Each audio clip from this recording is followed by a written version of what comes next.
क्या ओंकारेश्वर में ही हर रात शिव पार्वती आते हैं, चौपड़ खेलते हैं और सुबह उसी के ही पास बिखरे मिलते हैं? इस मंदिर में भगवान शिव और मां पार्वती विश्राम करते हैं और चौपड़ खेलते हैं। तो सर बिखरी हुई नहीं। क्या मंदिर के बाजू में है असली शिवलिंग? मैं हूं खंडवा से 73 किलोमीटर दूर ओंकारेश्वर, देखने और रहस्यमय चमत्कार। उससे पहले इस वीडियो को लाइक और सब्सक्राइब कर देना और आखिरी तक बने रहना, क्योंकि मैं वो 4 शिवलिंग दिखाऊंगा जो ज्योतिर्लिंग के ऊपर बने हुए हैं।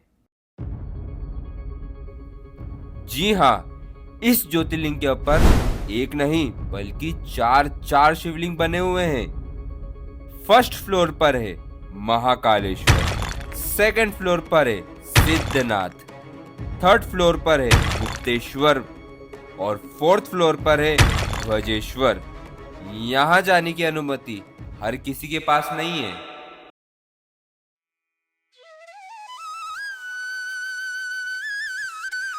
इसकी खास बात यह है कि एक लौता ऐसा ज्योतिर्लिंग है जिसके तट को छूकर एक महानदी जाती है। कभी सोचा है ओंकारेश्वर को ओंकारेश्वर ही क्यों कहा गया है? क्योंकि ओम जैसा द्वीप, शिव का वास, इसलिए नाम पड़ा ओंकारेश्वर। और यहाँ नर्मदा और कावेरी 2 नदियों का संगम भी मिलता है। पूरी दुनिया में इकलौता ऐसा द्वीप जो कि शिवलिंग की आकृति का है, ऊपर से ओम जैसा दिखता है, जो कि यहाँ का परिक्रमा मार्ग है। आखिर क्या कहानी है इस ज्योतिर्लिंग की? 12 ज्योतिर्लिंग में ओंकारेश्वर चतुर्थ ज्योतिर्लिंग है। जिस ज्योतिर्लिंग के दर्शन के लिए आप लोग पधारे हैं, यह राम से 14 पीढ़ी पूर्व मानधाता राजा हुए हैं। शिव पुराण में उल्लेख है, जिन्होंने मां से ने पिता से जन्म लिया था, उनकी तपस्या से यह शिवलिंग प्रकट विस्थापित लिंग नहीं है। जिस प्रकार आरती करते हम प्रण अक्षर के मध्य, ओम अक्षर के मध्य, यह तीनों एका, जय शिव ओंकारा। एक शिवलिंग में ब्रह्मा विष्णु महेश निराकार धरती से प्रकट हुए हैं, इसलिए अखंड दीप ये जल रहा प्राचीन समय से। एक ही दीपक में 3 बातियां लगातार जल रही है, ब्रह्मा विष्णु महेश की।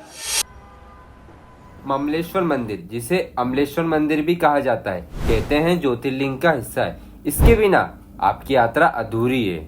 आखिर एक ज्योतिर्लिंग 2 भागों में कैसे?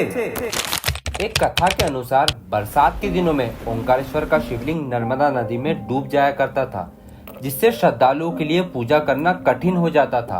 उस समय नर्मदा नदी में कोई बांध भी नहीं बना था। ऐसी ही एक बाढ़ को देखकर आदि शंकराचार्य ने ममलेश्वर शिवलिंग की स्थापना की, जब से आज तक ज्योतिर्लिंग का हिस्सा है। इसीलिए यहाँ उनका 108 फीट ऊंचा स्टैचू बना हुआ है। तो अब हो गया है समय शयन आरती का और चौसर सजाने का। फटाफट मंदिर के गर्भगृह के अंदर चले जाते हैं। हम देखते हैं भोले बाबा का अद्भुत श्रृंगार, विश्राम के लिए झूला और शयन आरती के लिए चौसर। जी हाँ, ये वही चौसर है जो सुबह के समय बिखरी मिलती है।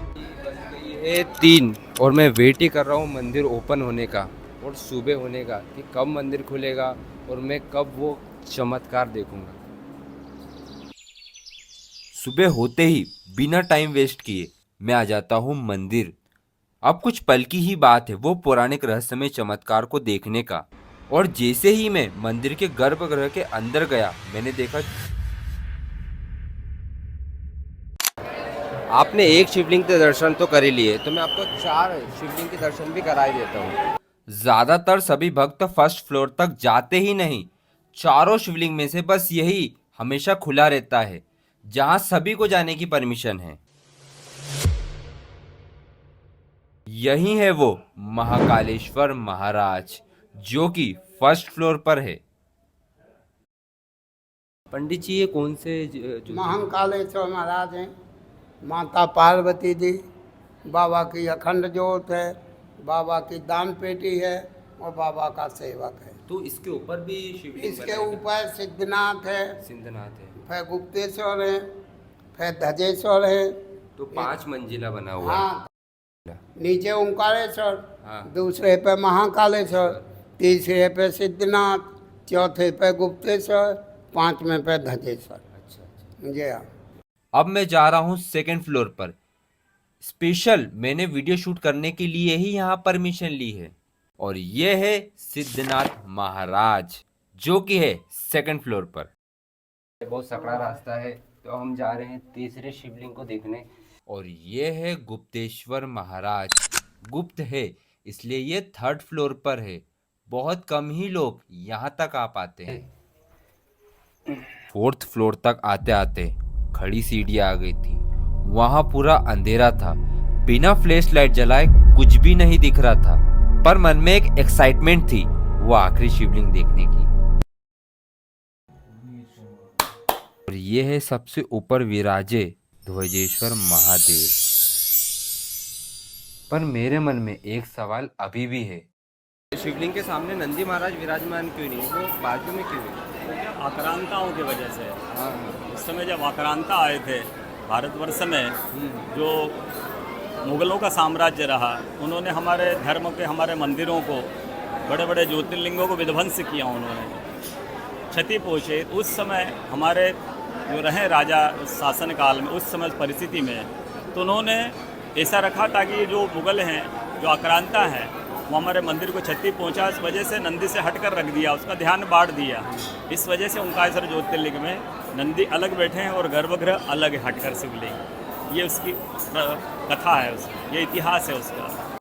आपने यहाँ तक वीडियो देखा, लाइक और सब्सक्राइब तो कर ही दिया होगा, तो कमेंट में हर हर महादेव जरूर लिखना। तो बोलो जय श्री शंभू। ओम नमः पार्वती पते।